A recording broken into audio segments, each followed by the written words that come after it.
तो कैसे हो माइनर्स। स्वागत है आप सभी का मेरे वीडियो में। 10 MCQs पर डे मैं डाल रहा हूं और 2000 प्लस MCQs अपने चैनल पे डालने का टारगेट है। तो चलिए शुरू करते हैं आज का वीडियो। आज का टॉपिक है लेजिस्लेशन से, जिसमें जानेंगे इम्पोर्टेंट टॉपिक के बारे में। कोयले की सीम को विभिन्न डिग्री की गैसीय सीम में कैसे बांटते हैं और जानेंगे कि डिग्री 1 सीम में गैस सर्वे कैसे करते हैं। साथ ही रेट ऑफ इमिशन का फॉर्मूला भी बताएंगे, जिससे कुछ न्यूमेरिकल भी सॉल्व करके बताएंगे। साथ ही सैंपल कहाँ से लेते हैं फिगर बनाकर बताएंगे। शुरू करते हैं आज का धांसू वीडियो माइनिंग चर्चा के साथ। क्वेश्चन नंबर 1, कोयले की सीम को विभिन्न डिग्री की गैसीय सीम में कैसे वर्गीकृत करते हैं। कोल सीम को विभिन्न डिग्री की गैसीय सीमों में बांटने के लिए हमें कुछ डाटा की ज़रूरत पड़ती है। तो चलिए जानते हैं कि किस किस डाटा की ज़रूरत पड़ती है। गैस की मात्रा, हवा की मात्रा तथा प्रतिदिन के उत्पादन की ज़रूरत पड़ती है। इसके लिए हम अलग अलग डिस्ट्रिक्ट के रिटर्न के आउटबाय तथा माइन में मुख्य रिटर्न में ज्वलनशील गैस की मात्रा का सैंपल तथा हवा की मात्रा को ऐसे समय में लेते हैं जब उत्पादन कार्य चल रहा हो। हमें उस डिस्ट्रिक्ट का तथा माइन का प्रतिदिन का उत्पादन ज्ञात होना चाहिए। हमें पर डे का प्रोडक्शन पता होना चाहिए, तभी हम विभिन्न डिग्री की गैसीय सीमों में बांट सकते हैं।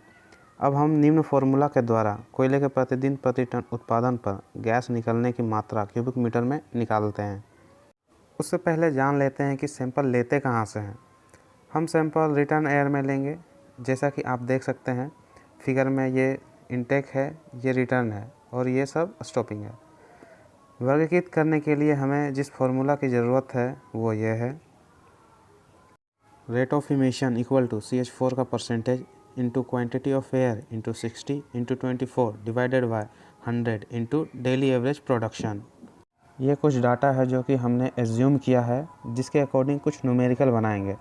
तो चलिए देखते हैं क्या क्या डाटा है।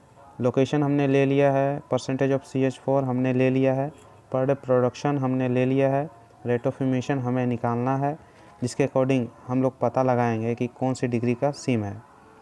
तो चलिए देखते हैं। मैंने पहले ही न्यूमेरिकल सॉल्व कर लिया है, जैसा कि आप सबको स्क्रीन पर दिख रहा होगा। बहुत ही आसान है रेट ऑफ इमिशन का न्यूमेरिकल सॉल्व करना, ज़्यादा हार्ड नहीं है। मैंने सिर्फ फॉर्मूला पर सारा डाटा बैठा दिया है। चलिए अब इसको मल्टीप्लाई करते हैं, पहले ऊपर वाले को फिर नीचे वाले को। दोनों को मल्टीप्लाई करने से इतना आया है, डिवाइड कर देते हैं। जो निकल कर आएगा वही हमारा आंसर होगा। जैसा कि आप लोगों को दिख रहा होगा, हमारा आंसर जो है वो 1.152 मीटर क्यूब पर टन पर डे है। ये रेट ऑफ इमिशन गैस का है। अब हमें आंसर मिल गया है, तो हम लिख सकते हैं कि ये जो सीम है वो कौन सी डिग्री की सीम है। तो ये जो सीम है वो सेकेंड डिग्री की सीम है। बाकी दो क्वेश्चंस आप लोग सोल्व करके जल्दी से कमेंट में आंसर भेजिए, देखते हैं कितने लोगों का सही आंसर आता है। ऐसा हम प्रत्येक डिस्ट्रिक्ट तथा माइन के लिए अलग अलग निकालते हैं तथा इनमें से अधिकतम वैल्यू के अनुसार सीम को विभिन्न डिग्री में वर्गीकृत कर देते हैं। Gas survey in first degree गैसीय सीम। क्वेश्चन नंबर 1, डिग्री 1 सीम में गैस सर्वे कैसे करते हैं। डिग्री 1 सीम में ज्वलनशील गैस की मात्रा का सर्वे खान के सामान्य वातावरण में तथा बोरहोल में गैस के सैंपल को मापकर करते हैं। नंबर 2, प्रोसीड्यूर मतलब पद्धति। पॉइंट ए, खान के सामान्य वातावरण में general body of air sample निम्न जगहों पर लेते हैं। पॉइंट ए, कैविटी चाल के गड्ढे। पॉइंट 2, वर्किंग तथा डिसयूज्ड एरिया के ब्लाइंड हेडिंग में। पॉइंट 3, फॉल्ट डाइक अन्य भूगर्भीय बाधाओं वाली जगहों पर। Point B, borehole. Number 1, borehole में गैस सर्वे करने के लिए प्रत्येक चालू फेस या पिलर के किनारे बोरहोल करते हैं, ताकि कम से कम एक set borehole 45 metre into 45 metre के 3 कोल ब्लॉक में हो। वर्किंग लेस में कम से कम लगभग 1.5 मीटर लंबाई का राइजिंग बोरहोल लगाते हैं। होलों के आपस के बीच की दूरी कम से कम 1 मीटर होनी चाहिए। अगर सीम की वर्किंग हाइट ज़्यादा हो तो अतिरिक्त बोरहोल को रूफ फ्लोर कोल में भी कर सकते हैं। नंबर 2, बोरहोल से कम 60 मिनट के लिए प्लग करते हैं। उसके बाद होल में कॉपर ब्रास ट्यूब को डालकर हवा का सैंपल वाटर डिस्प्लेसमेंट मेथड से लेते हैं। 100 cc ग्लास ट्यूब जिसमें टू वे स्टॉप कॉक किनारे पर दिया गया हो करते हैं। नंबर 3, बोरहोल को फिर से प्लग कर दिया जाता है और 7 दिन के बाद फिर इसी तरह से एयर सैंपल लेते हैं। नंबर 3, ड्यूरेशन अवधि। निम्नलिखित अवस्थाओं में बोरहोल सर्वे करते हैं। पॉइंट ए, प्रत्येक सीम के ओपन या रीओपन होने के बाद।